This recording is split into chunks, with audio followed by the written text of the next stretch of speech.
Magandang araw ng Martes po mga bayang karerista. Magbibigay na po tayo ng tip, giya at impormasyon para sa araw na to, May 7, 2024. Tara!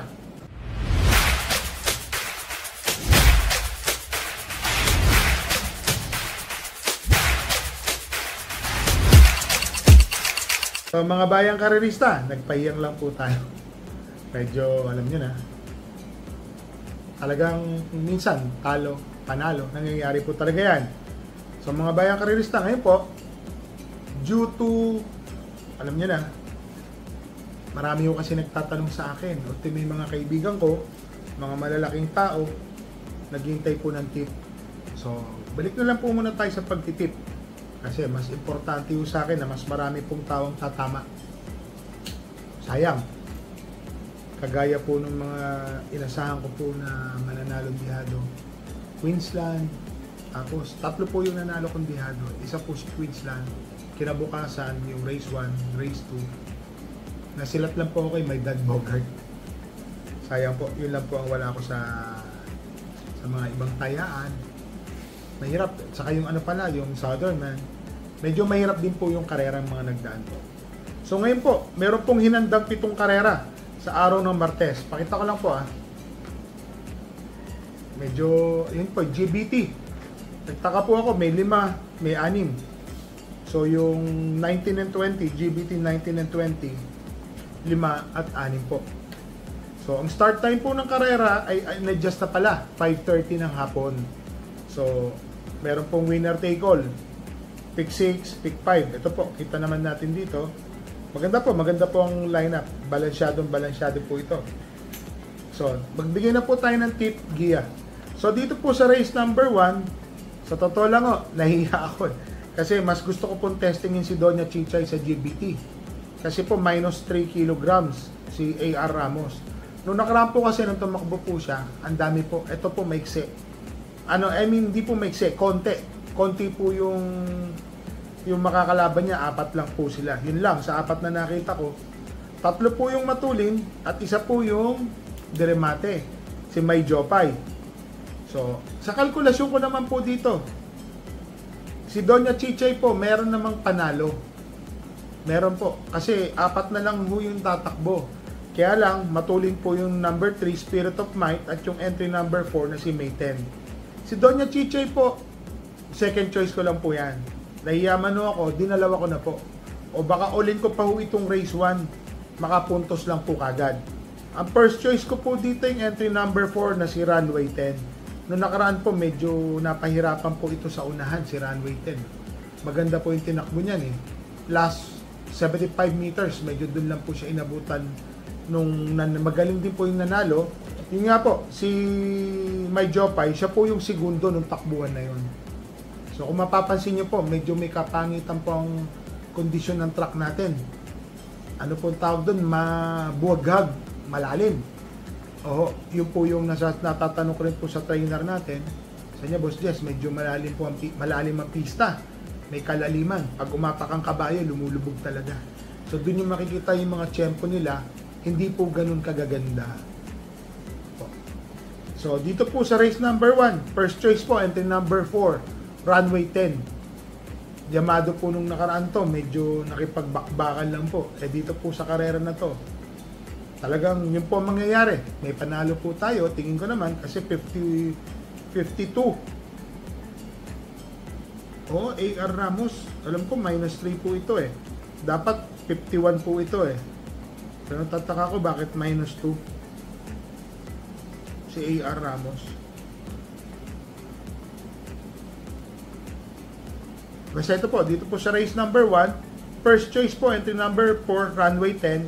Second choice po, entry number 1, Doña Chichay. So dito na tayo sa race number 2, 4 runners din po ito, kagaya po nung sinabi ko sa inyo. First choice, sosolohin ko po ulit ito, entry number 4, Star of the Future. So kailangan pong gawin ni Star of the Future dito, tingin ko iuuna niya na to. Nung nakaraan ho kasi, hindi po siya nauna, medyo hindi po maganda ang naging salida o ilundag ng kabayo. Pero ngayon po, tingin ko, alam na kita na yung pagkakamali nun eh. Iuuna na, kasi nung tumalo po sa kanya, may kainaman po pag nasa unahan. So, dito po sa race number 2, solo ko na po ito, entry number 4, Star of the Future.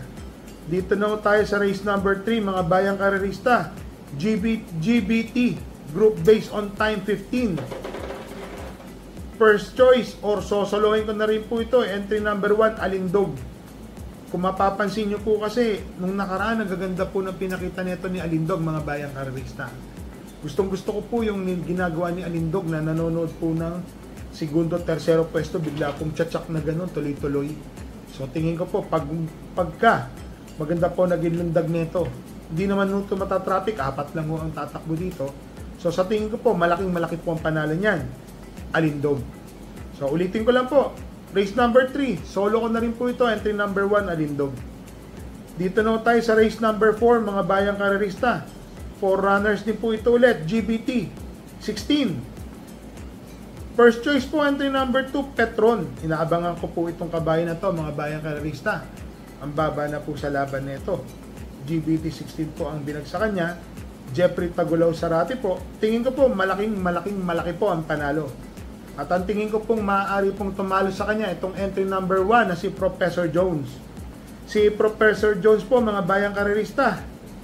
Nanalo po ito ng GBT. Sa 18 po galing to, parang pumanik ng dalawa eh.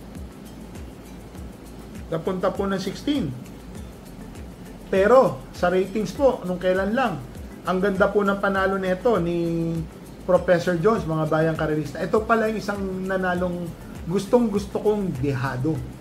Entry number 7, Professor Jones. So dito po sa race number 4, first choice po entry number 2, Petron. Second choice entry number 1, Professor Jones. So dito na tayo sa race number 5, GBT 14 po. 4 na runners po ito, puro 4 po ito. So solohin ko na po ito, entry number 2, I Tell You. Bakit ho? Majestic Star, Great Angie, Cristiano. Si I Tell You po, mga bayang karerista. GBT 14, tingin ko po, hindi ho ito matatraffic. Para ho itong pinupukol pagka tinawag po ito ng mga last 400 meters. O pagsungaw ng medya milya na lang, tingin ko po, lalapit na agad ito. Kung meron man nung tatalo dito, kayo na po ang pumili. Pero para sa akin po, sosolohin ko po ito. Entry number 5, entry number 2, I Tell You. So dito na tayo sa race number 6, mga bayang karerista. GPT 20, 5 runners po. So entry number 5, Hell Guy. Siya po ang napupusuan kong gawing pampremera. So si Helgay po, mga bayang karerista, alam naman natin, may bisyo lang po itong naninikit sa aparato, pero tingin ko po, lumundag lang po ito, makalabas lang po, kahit madali ng kalahating segundo, mananalo po ito. Ang second choice ko po dito, itong entry number 4, Double Rock. Balita ko po, ang gaganda po ng ensayo nito. Na tersero po ito nung rating, 5 placer po, nandoon po siya. Na tersero o kwarto po ito. Malakas po ang nakakalaban nito doon. So sa tingin ko po, malaki po ang panalo nito, entry number 4 na si Double Rock. So ulitin ko lang po, dito po sa race number 6, first choice po entry number 5, Helgay. Second choice po entry number 4, Double Rock. So dito na tayo sa race number 7, mga bayang karerista, GPT 19. 6 runners po. First choice po entry number 2, Noble Promise. Ito pong si Noble Promise, mga bayang karerista. Kung makikita nyo po kasi yung mga previous runs nito, pati mga nakaraang takbo niya, magaganda po ang ginagawa nitong tempo.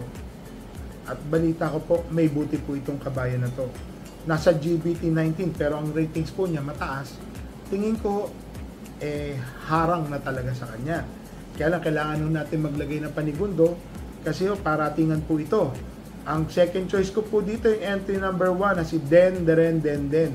Baka wala po kasing humabol, matuling kabayo, nasa balya, unang lundag sa kanya. So siya po ang aking second choice. So dito po sa race number 7, first choice po entry number 2, Noble Promise. Second choice po entry number 1, Den. Sa mga bayang karerista, remind ko lang po kayo. Pasensya na, nahiya din po ako sa inyo kasi obligasyon kong magbigay din ng tips sa inyo kasi nananaya din po kayo. So para dimanda po ang premyuhan namin, so pinipilit natin magbigay ng magandang tip, magandang giya at makikita nyo naman po. So, lumalaban ang pera nyo. So, di ko po sinabing porket tinip ko, magaling na, maganda na. May mga iba pong vloggers na magaganda rin po sila mag-tip. Ang napapansin ko lang po, sa karera ngayon, mga bayang karerista, may kahirapan, no? Mukhang maraming naghahanda sa Manila Horsepower at saka sa araw ng Maynila Cup. Yun po ang totoo dyan. So, tignan po natin kung paano po mangyayari. At tignan nyo naman po, yung sa nipis po ng lineup, meron po ditong dalawang karera na tingin ko po mag-all po ako. Pakita ko lang po ulit sa inyo. So, mag-shoutout lang po tayo. Ito po yung na-miss ko, yung batian portion po, mga bayang karerista. Shoutout lang po natin si Cool Lolo, kay Mr. Romulo Abugan, kay Rian Abugan, Don Sita. Birthday po niya ngayong darating na May 15. Advance happy birthday po kay Mr. Dino Bangkoyo, kay Domingo Artates, kay Second Munsod, kay June Perez at sa buong Perez family. Shoutout po sa inyo, ha.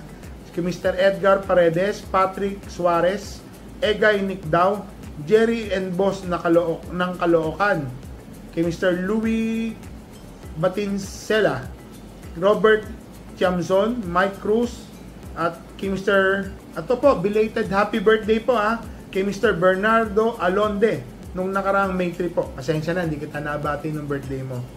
So, wag po kayong mag-alala, mga bayang karerista. So, mula po ngayon, magiging parang manhid po tayo. Magbibigay na lang po ako sa inyo ng tip at giya. And then, alam niyo na, nagre-relax lang po tayo kasi dumating po yung relative, yung sister ng misis ko. So, bakasyon dito po for matagal na panahon. So, ngayon po, magkakasama po. Dapat to, sasama po tayo sa El Nido. Nagpaiwan na lang po para meron po tayo makapagbigay ng magandang tip at giya. At yung bunso ko po kasi, may pasok. So, mga bayang karerista, remind ko lang po kayo, ha. Sobrang init po ng panahon, magbaon po tayo ng tubig. Minsan magdala din po tayo ng payong. May mga lugar na umuulan-ulan, medyo may kalakasan po. Mahirap po yung mababasa tayo ng ulan, lalo na sa sobrang init. Baka mapasma po tayo, mga bayang karerista. Mahirap po. Baon ng tubig, at then, isa lang po, i-remind ko po kayo. Huwag po natin itataya yung mga perang nakalaan na po na budget. Yun lang pong sobra ang pwede po natin itaya. Huwag po tayong magsusugal kung wala po tayong sobra. Pagmumulan po ng away sa pamilya yan, mga bayang karerista. At lalong-lalo na ho, ang pinakamasarap sa buhay po ay wala kang inaapakan, wala kang naaapakan. Ang importante po, marami po ang nakikinabang. So, mga bayang karerista, happy racing po and stay safe sa inyo.